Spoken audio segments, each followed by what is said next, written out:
So, hello mga Besh Waps at Kabayan. This is another day, another vlog. Ito na yung papunta na kami ng aming hotel for 4 days. Ayan. So, papunta kami ng Espinho, Porto, Portugal, mga Besh Wap. It takes like 7 hours from Madrid, Spain, going to Espinho, Portugal, mga Beshi Wap. So, ayan, makikita nyo ang mga old houses ng Portugal. And, of course, after that is mamamasyal na kami ng aking mga bash. So, let's see. Let's have a tour in our house. So mga besh, nandito na kami sa aming room or hotel sa Portugal. Mag-room tour muna tayo, ha? Siyempre, unahan natin ang CR. Ay, wow! Napakaliwanag ng toilet at bathroom. Napakaliwanag ho. As in. Tas, ayan. Ito yung main entrance. So, ayan yung kama namin. Oh, may kasama ako, syempre. Tapos, ayan. Laki ng kanilang, ano to? Cabinet. Ayun, hindi kami na-inform. Malamig pala dito, mga Beshi Waps. Ang mga dala namin ay mga pang-summer. Tapos, ang lamig. Kailangan maghanap ng jacket. So, lakad-lakad kami sa sentrum nila. Ayan. Mataas ang araw pero malamig yung hangin kasi galing sa dagat. Sobra. May parating pa. Wala pa ito. Andun pa ako. Sige na.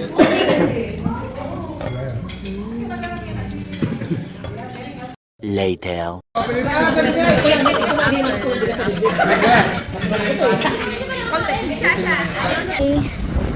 Sunset in Portugal. First day. It's so cold.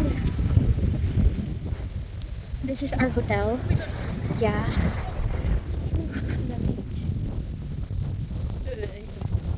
Later.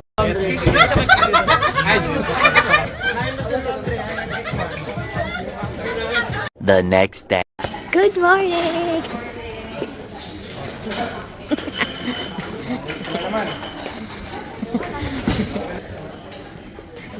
Good morning, everyone. Let's have breakfast. Good morning, Bea and Jan. Ay, ano pala? Papa P pala, Jan. Dahil late tayo, ito na lang ang ating i-breakfast. Yes. Nang ito ba ito? Bacon. Oh shit, grabe.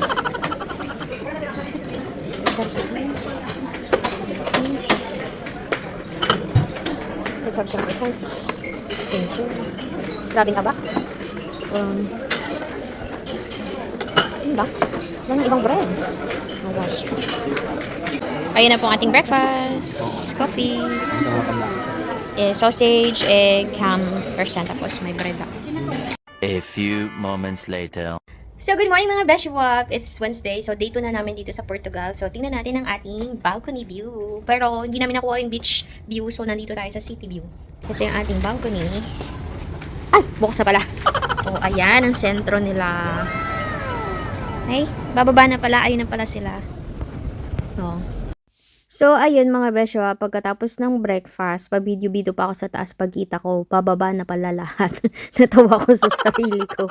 Ayan, so medyo malayo-layo from Espinho, Porto, going to the center of Porto. It's take 1.5 hours to 2 hours. As in, ito yung tour na puro biyahe kami dito. As in, kasi ang lalayo ng hotel namin. Kasi syempre, kung saan may mura, doon magbubuk, which is not inconvenience for us. Not convenience pala. Ayan, so enjoy na lang natin ang ating makikita dito. And sabi ko, si Manong nagsagwan yung pala namimingwit ng isda. Yung nagakuting-kuting or nagabira-bira dyan sa Marinduque, diba? Even though na napakaunlad ng kanilang bansa, pero pinapahalagahan nila yung nature. As in, makikita nyo, walang basurang nalutang dun sa ilog nila. At tingnan niyo yung mga bridge, napakataas. Dapat ho ganyan ang bridge sa atin para hindi inabaha, mga Beshi Waps.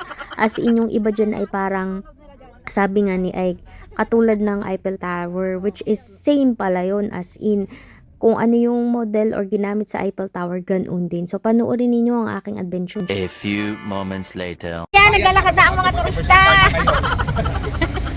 Follow the leader! Ako wala pa. Naglalakad na kami dito sa sentro ng Portugal. Sa Friday. Yan, pupunta daw kami sa library. Ay, ayan. Ating mga kabilatan.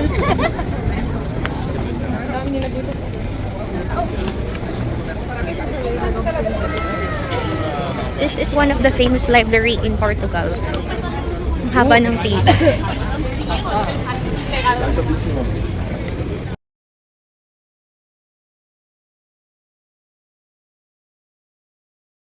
Hayun, isang matinding lakaran na naman today. Kami ay pupunta dun sa may river kasi mag-river cruise kami. Ayan yung aking mga kasama. At eto ako! Pababa kasi galing kami sa taas. Malamang may pababa bang pataas. Ano daw? Oh my God, sobrang tarik. Oh.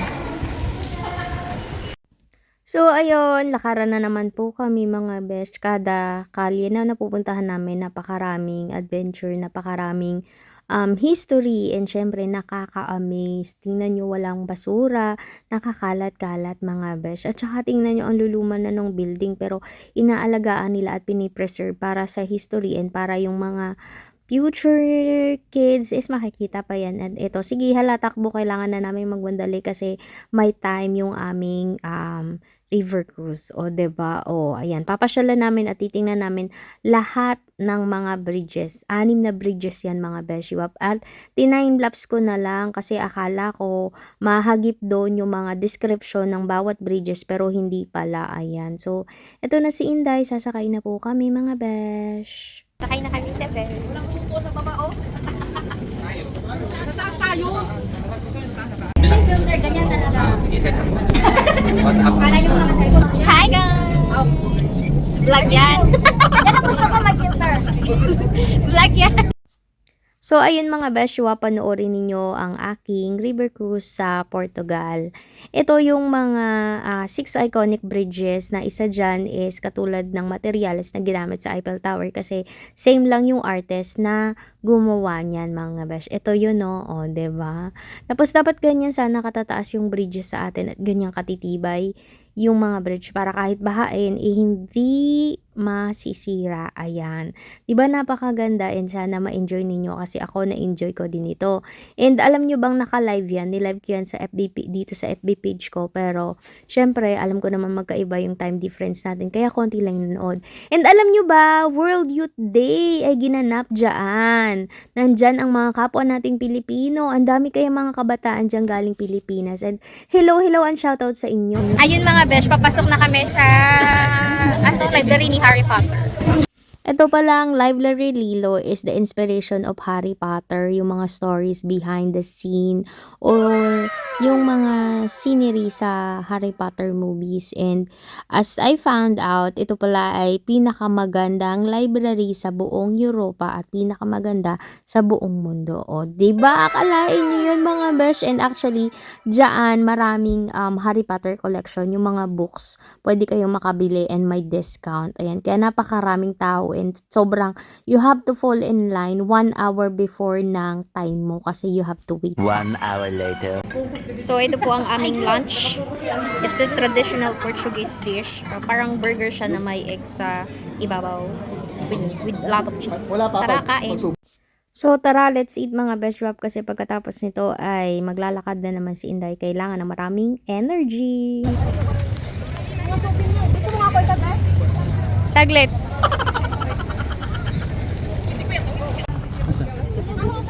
Oh, tama. Naka-cert. Ang daming tao dun, oh. Sa kabila. Kita lahat. Lakad na naman po kami. Ay, nako. Pagtapos ng tanghalian. Init. Later. Ayun, pag uwi namin ng hotel, naglakad-lakad kami sa pinakang sentro. Tinignan ko yung chapel and naka-close yung chapel mga beshwap as in. And ano pa yan, mataas pa ang araw pero mga 7 or 8 PM na yan ng gabi dito. And syempre, pagkatapos namin maglakad, nag-dinner na kami sa Eat All You Can and ang sarap ng kinain namin. O diba, for only 7 euro yan mga besh! Salamat po sa walang sawang suporta at panonood. I hope ma-enjoy ninyo ang aking trip to Portugal, and Spain. And ito po yung ilan sa mga picture ko at hindi ko lahat ma-upload dahil napakarami mga beshwap. Yung iba nga ho ay kailangan ko ng burahin. And shoutout sa mga new followers. Salamat po! Good morning mga beshwaps at kabayan. So, ito ang aking outfit. Pupunta kami sa Lisbon, Fatima. Ito yung room naming magulo. Magbe-breakfast muna tayo bago gumala. This is the breakfast today.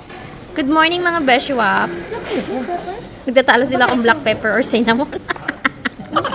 This is the view. That is Atlantic Ocean already. A few moments later. So, ayun mga beshwap, mahaba-haba na namang biyahe kasi from our hotel in Espinho, Porto, 3 hours going to Lisbon. My God. Ito na yung pinaka-worst day namin. As in, puro kami biyahe and konti lang yung oras namin para mamasyal kasi na wrong turn kami. Pero, alam niyo na, pag Pinoy, we always make fun out of it. Kahit na medyo disappointing, pero we have to make fun, mga besh. Huwag tayong mag-deal kung ano yung wala sa atin, di ba? Maging masaya tayo kung ano ang meron at ano ang nandyan, o di ba? At ganun naman ang Pinoy, kahit binabagyo, masaya pa rin and we always make fun. O, eto na nga ni mga beshwap. Ayan, sana yung papuntang Sintra, kaso hindi kinaya ng bus dahil masyadong malaki, kaya balik kami sa city, pumunta kami ng Lisbon, and ayan, yung city center, dito na kami namasyal for a couple of hours, like 2 hours ata or 3 hours. So, we're here na in Lisbon. Parang Golden Gate ng San Francisco, USA.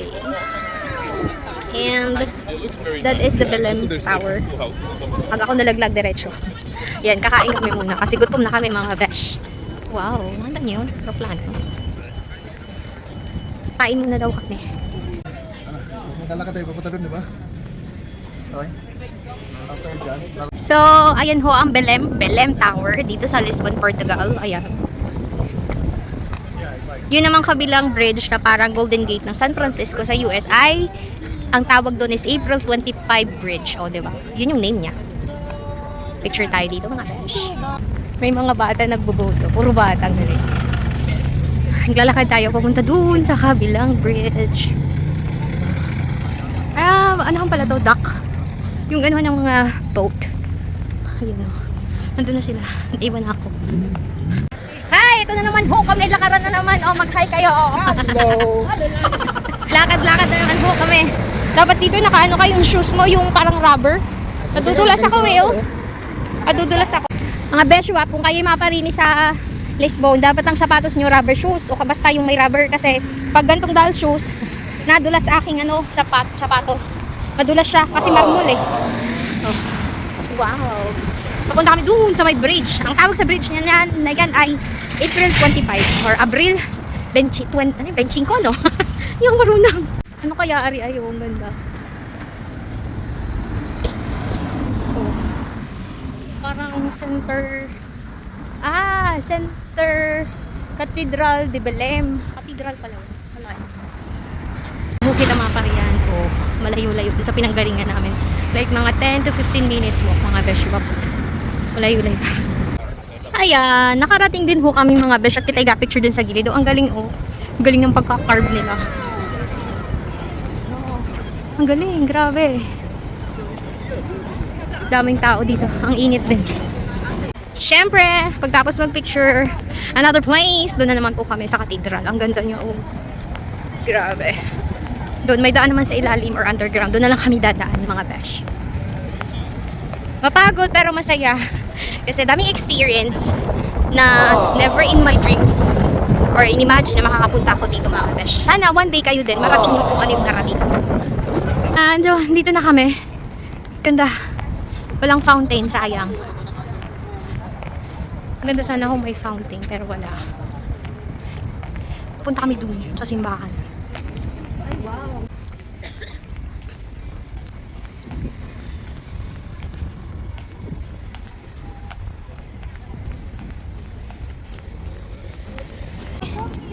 Hindi tayo makakapasok sa dyan.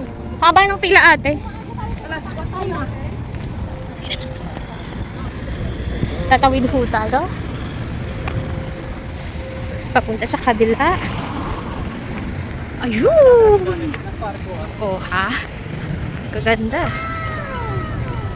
And binulas. So, ayun mga Beshwap, this time kailangan namin sumakay kasi masyadong malayo kung lalakarin namin. It would take 1 hour para marating yung pupuntahan naming next destination.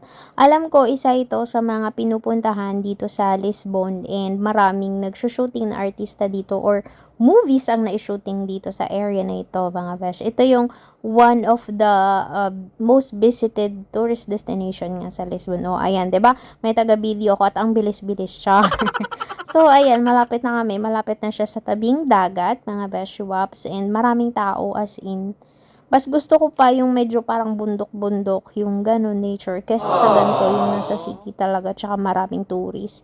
Ang ganda kaya ng area na to, mga Beshwap, and ayan, so tingnan nyo na lang, mga Besh, o, diba, kita nyo, daming tao, tapos, ano pa, ang bilis ng ano nila dyan ha, in fairness, ang bilis ng, what you call that, yung stoplight nila, ayan. So, ayan, napakaganda niyan at ang dami nagpapapicture dyan. Syempre, ako ba naman magpapahuli? Syempre, aba, hindi. So, ito yung pinakang square nila.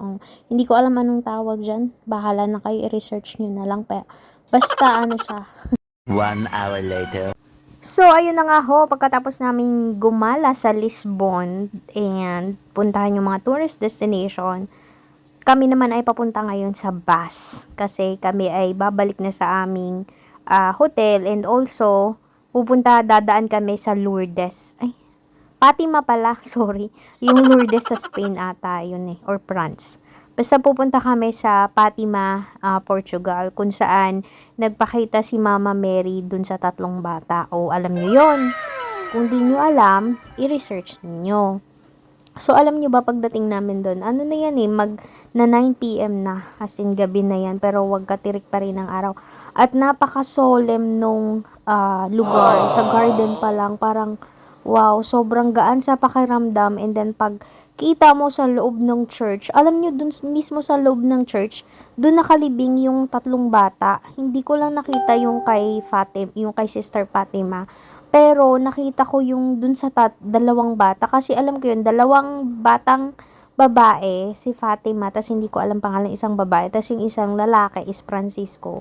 Nakita ko doon, nahagip ko ng video, doon sila nakalibing. Makikita ninyo dito sa video nito. Ito yung square niya, and then alam nyo ba, may misa pala ng 8 pala to, may misa ng 9 p.m. Tapos, umalis na kami kasi malayo pa yung aming pupuntahan o yung aming hotel. Ayan yung libingan sa susunod. Ito yung, alam nyo yung usual na nakikita sa mga church, pero wait lang nyo, makikita ninyo dyan, asan na ba? Hindi pa yan, talagang inisa-isa ko siya as in. Tapos syempre, pag may church, magdadasal tayo, mga besh. O, ayan, yan yung libingan, mga besh. Dyan mismo nakalibing yung, yung 2 bata. Hindi ko alamin kung nasan yung kay Fatima, hindi ko nahagip eh. Tapos ito, sa labas, napakaganda. Ito, ang daming Filipino kasi World Youth Day, mga Beshwap. And syempre, nagtiri kami ng kandila and panoorin yung aking mga picture. So, ari na nga ho ang mga pangmalakasang post ni Inday. Pagbigyan nyo na, minsan lang maging turista ay. Alam nyo baga may mga tao dyan inapaalis ko. Sabi ko, ga-picture ho ako, tabi-tabi madaan si Inday. Charot! Ga-pa-picture pala si Inday madaan. O, diba? Minsan lang yan. Hindi nyo akalain na isang tagalinis lang ng kubita din yan sa Netherlands. O, san ka pa? So, yun lang ho mga Beshwa.